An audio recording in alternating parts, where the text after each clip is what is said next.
वैसे तो विकास के नाम पर ही वोट दिए जाने चाहिए और विकास में जो उत्तराखंड की स्थिति है मूलभूत सुविधाओं को लेकर शिक्षा, स्वास्थ्य, रोजगार, सड़कें 2024 में हैं हम और आज भी वही बातें कर रहे हैं जिसके लिए प्रदेश अलग बनाया गया था। नमस्कार, मैं त्रिभुवन चौहान और आज हम बात करने वाले हैं लोकसभा पर। मैंने आपको बताया था कि लोकसभा चुनाव बहुत नजदीक हैं और अब हम हर दूसरे दिन आपके साथ लाएंगे एक रिपोर्ट जो होगी एक लोकसभा को लेकर कि कौन से प्रत्याशी हो सकते हैं आपके लोकसभा के उम्मीदवार। अभी पांचों की पांचों सीट पर भारतीय जनता पार्टी के उम्मीदवार काबिज हैं और माना जाए तो हरिद्वार, पौड़ी, टिहरी, अल्मोड़ा और नैनीताल को लेकर हम चर्चा करेंगे कि किस तरह रहा है।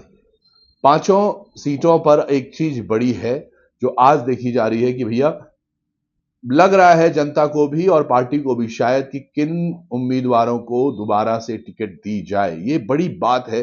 किसी भी सांसद को ये देखना होगा कि अगर आपका नंबर दोबारा नहीं आ रहा है तो यानी कि आप काम करने में कितने पीछे रह गए।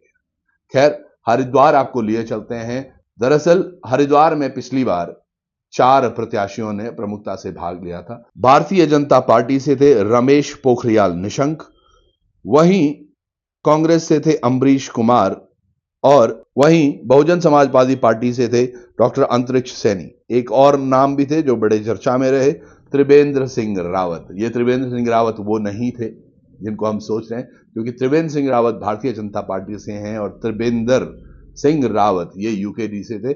और अगर हम वोट परसेंटेज की बात करें पिछली बार की तो उस पर थोड़ा सा नजर डालेंगे। मैं आपको बता दूं कि पिछली बार जो वोट परसेंटेज रमेश पोखरियाल निशंक को मिला था वो 52.4% था और तकरीबन 6,65,674 वोट इन्हें पड़े। वहीं अम्बरीश कुमार को 32.0% यानी कि 32% इनको वोट हुआ, जहां पर उनके खाते में 4,06,945 वोट आए।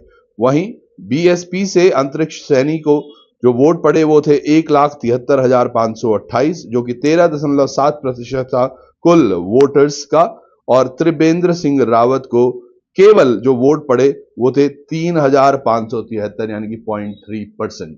ये एक बड़ा डेटा है जो मैं आपको दे रहा हूं, जो आपने देखा भी। लेकिन क्या अब की बार समीकरणें वैसी रहने वाली हैं? क्योंकि पिछली बार देखें तो मार्जिन बहुत अधिक था, एक मोदी लहर पूरे देश भर में थी। क्या वो मोदी लहर अभी भी काम करेगी और क्या निशंक को ही वापस टिकट मिलने वाला है? तो चलिए भारतीय जनता पार्टी से लेकर कांग्रेस के खेमे में और साथ के चलेंगे बीएसपी में क्या कुछ होने वाला है और किसको उम्मीदवारी मिल सकती है, उस पर बात करेंगे। और आप भी राय अवश्य दीजिएगा कि कौन से सांसद को आप बेहतर मानते हैं किस पार्टी से, और क्या लगता है आपको पार्टी किसको टिकट देने वाली है, हमारी ये रिपोर्ट कितनी सक्सेसफुल जाती है। तो पहला नाम भारतीय जनता पार्टी से, मैं भारतीय जनता पार्टी की पहले बात कर रहा हूं। भारतीय जनता पार्टी से जो पहला नाम है वो ऑफ कोर्स जो रहे हैं अभी वो होंगे हमारे पोखरियाल जी, क्योंकि पोखरियाल जी पहले भी सांसद रहे हैं, लेकिन 5 सालों में उनके कार्यकाल से जनता कितना प्रभावित है और साथ के साथ उनकी जो मार्कशीट या रिजल्ट बन के केंद्र में गया है वो कितना मजबूत है कि उनको वापस से उम्मीदवारी दी जा सकती है, ये एक बड़ा प्रश्न है। दूसरे नंबर पे हैं मदन कौशिक, जो पहले पूर्व अध्यक्ष रहे हैं भारतीय जनता पार्टी से। क्या पार्टी उन पर दांव खेल सकती है हरिद्वार से, ये एक बड़ा प्रश्न है। और साथ के साथ हम देखें तो यतीश्वरानंद भी कोशिश में पूरी लगी हैं कि कहीं ना कहीं उन्हें ये टिकट मिल जाए।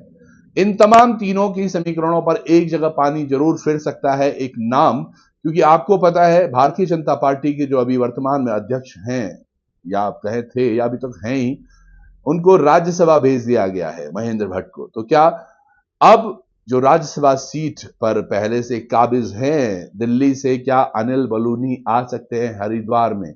क्योंकि एक पुराना नाम और यकीन मानिएगा एक तेजस्वी चेहरा भी, उत्तराखंड के लिए हमेशा ही उनको जाना गया है कि उत्तराखंड के हित में काम करते हैं। तो क्या उनको यहां लाया जाएगा? ये एक समीकरण है भारतीय जनता पार्टी की जिसमें ये 4 कद्दावर नाम शामिल हो रहे हैं। अब इसमें से या इनमें से कुछ और बाहर आके कोई कोई नया एक विकल्प आता है, क्योंकि भारतीय जनता पार्टी में अक्सर ये देखा जाता है कि जो नाम पहले दिख रहे होते हैं बाद में वो एकदम से गायब होकर कोई नया नाम आ जाता है। वही हमने पहले देखा है कि किस तरह मुख्यमंत्री धामी का नाम कहीं नहीं था तो एकदम से उनका नाम आ गया। उनसे पहले तीरथ सिंह रावत का कहीं नाम नहीं था कि वो मुख्यमंत्री पद के लिए कद्दावर होंगे, पर उनको भी मुख्यमंत्री पद मिला। अब आते हैं कांग्रेस पर। कांग्रेस की समीकरणें अभी माने तो अब तक हरीश रावत इन पर बड़ा देखा जा रहा था, लेकिन अब माना जा रहा है कि हरीश रावत अभी चुनाव नहीं लड़ेंगे। तो क्या उनके पुत्र वीरेंद्र रावत लड़ने वाले हैं? क्या वीरेंद्र रावत वो पहचान बना पाए हैं लोकसभा सीट पर कि आईएनसी केंद्र से उनके नाम पर मुहर मारे, या फिर कुछ और विकल्प निकल के आएगा? एक अखबार की सुर्खियों से माने तो करण माहरा का नाम भी शामिल है इस रेस में, जहां पर करण माहरा ने इस बात से तो इनकार किया है कि नहीं, ये मैंने नहीं डाला है, लेकिन हरीश रावत की एक बात हुई है पत्रकार से, और जब वो बात सामने आई तो उन्होंने कहा कि वो अभी प्रदेश अध्यक्ष हैं, तो पहले प्रदेश अध्यक्ष किसी और को चुनना पड़ेगा। यानी कि इशारा साफ है, क्या करण माहरा को वहां टिकट दी जा सकती है। ऐसे और भी एक दो नाम कांग्रेस में भी हैं जो शायद इस लिस्ट में जुड़ेंगे, पर कांग्रेस किस पर भरोसा जताएगी, ये एक बड़ा प्रश्न है। अभी तक जो नाम है, इन तीनों चारों नामों में ही घूम रही है इनकी भी कहानी। इसके साथ साथ एक बड़ी चीज जो है, अभी यूकेडी से, अब देखिएगा, यूकेडी अभी कह तो रही है कि हम 5 पर जाएंगे, एक नई पार्टी है वो भी कह रही है कि हम 5 सीटों पर लड़ेंगे, पर क्या यहां पर बीएसपी किस पर भरोसा दिलाने वाली है दोबारा? क्या बीएसपी अंतरिक्ष सैनी को वापस टिकट देगी, या फिर कौन लड़ेगा? एक और चर्चा भी बीच में हो रही थी, जो निर्दलीय विधायक हैं खानपुर से, उनकी वाइफ, क्या वो बीएसपी में जाएंगी? उधर एक और निर्दलीय प्रत्याशी और हैं, भावना पांडे, जिनका नाम आजकल आ रहा था कि वो भी बीएसपी में जा सकती हैं। तो क्या हो रहा है, बीएसपी किसको लेगी? और अगर ये दोनों ही निर्दलीय लड़ते हैं तो ये किसकी समीकरणें खराब करने वाले हैं?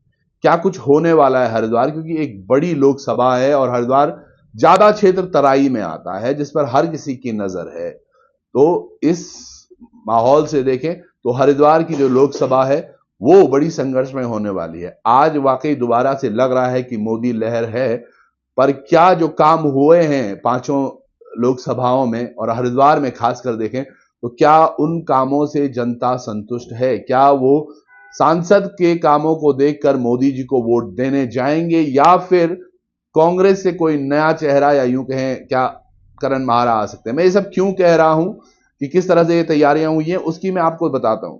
दरअसल यहां कुछ जातिगत समीकरणें भी हैं। जातिगत समीकरणों को समझने के लिए मैं आपको लिए चलता हूं, आपको समझाता हूं मैं कि जो अभी टोटल पॉपुलेशन है हरिद्वार में, वो तकरीबन जो बौद्धिज्म को मानने वाले हैं वो 0.18% है। इसी तरह से जो क्रिश्चियंस हैं वो 0.38% है। जैन 0.17% है। वहां मुस्लिम आबादी 29.49% है।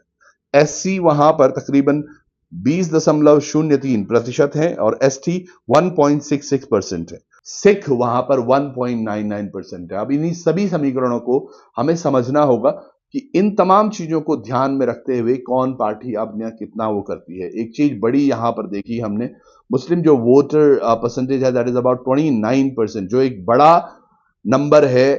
क्या वो कांग्रेस के फेवर में जाएगा, या फिर जो अन्य भी हैं वो किस तरफ जाएंगे? एससी सीट भी काफी है वहां पर, जो परसेंटेज है वोटर्स का, और अन्य भी। और अगर 2022 के विधायक चुनाव हम देखें, क्योंकि ये बहुत महत्वपूर्ण होता है, एमएलए की जो सीट्स हैं तकरीबन 14 सीटों से मिलकर एक लोकसभा सीट बनी है। अब ये 14 जो सीटें हैं, इसमें अभी जो है एक पर तो निर्दलीय हैं, तो बचती हैं 13। जिस 13 सीटों में 5 सीटों पर तो अभी कांग्रेस काबिज है, और अलग देखें तो 8 सीटों पर भाजपा काबिज है। तो क्या ये 2 सालों के इनके कार्यकाल भी प्रभाव डालेंगे? एक तरफ कांग्रेस बड़ी खुश होगी कि 5 विधानसभाएं उनके साथ हैं, जिसमें कि झबरेड़ा है, मंगलौर है, बिरियान कलियर है, भगवानपुर है और ज्वालापुर है।